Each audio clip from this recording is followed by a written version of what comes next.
Yeah, made it to Thursday. So Thursday, we focus on independent work. So I'm going to go over today is what tools you need to be successful with that. I would say first and foremost, you need to either have a checklist, a first then board, something that really indicates to your student what needs to get done. Now, you can make a checklist using a simple whiteboard and marker, where you're telling them maybe step by step what needs to happen. We're going to write our name. We're going to complete cut and paste activity. Then we're going to take a break. Then we're going to do the next set of activities. Or it might look a little bit simpler and your child is just using a first then board. First independent work, then play. The next thing you're going to need is both of your independent work worksheets. So we have two.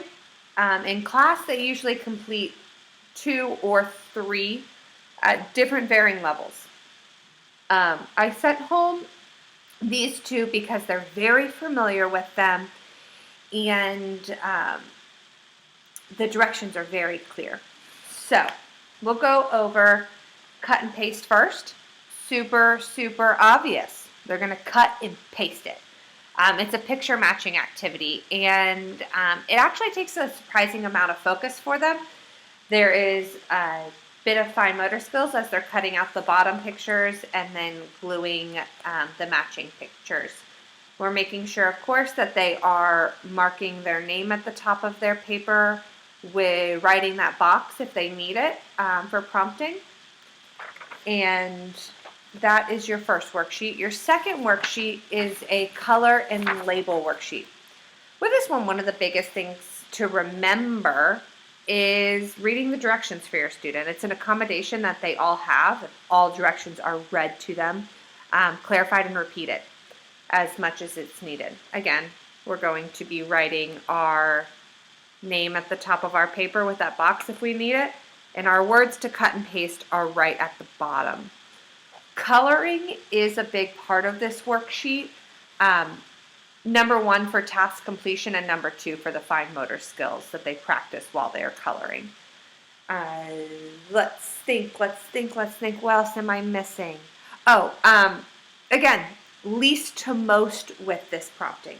You might find yourself sitting with your student to keep them focused. You might be able to leave them at the table to complete this work by themselves, but always starting with the least amount of prompting. Maybe for that for this task, it's just putting the scissors in front of them and saying, hey, it's time to start cutting. Or maybe that escalates slowly and you're going hand over hand and starting to cut with them and then taking a break. The best thing about independent work is it can take as long as it needs to. Some days it might take a kid 5 minutes. Other days it might take them an hour. It's really important, though, if they do not complete the work, that we do not give them the reinforcer. And when they do complete work or a step of the work, that we're really praising them for their efforts. And that's pretty much what independent work day looks like. Big word there is just independence. So let them take their time, let them make mistakes, and just remember we're going to always prompt least to most on independent work day. All right, give me a call if you guys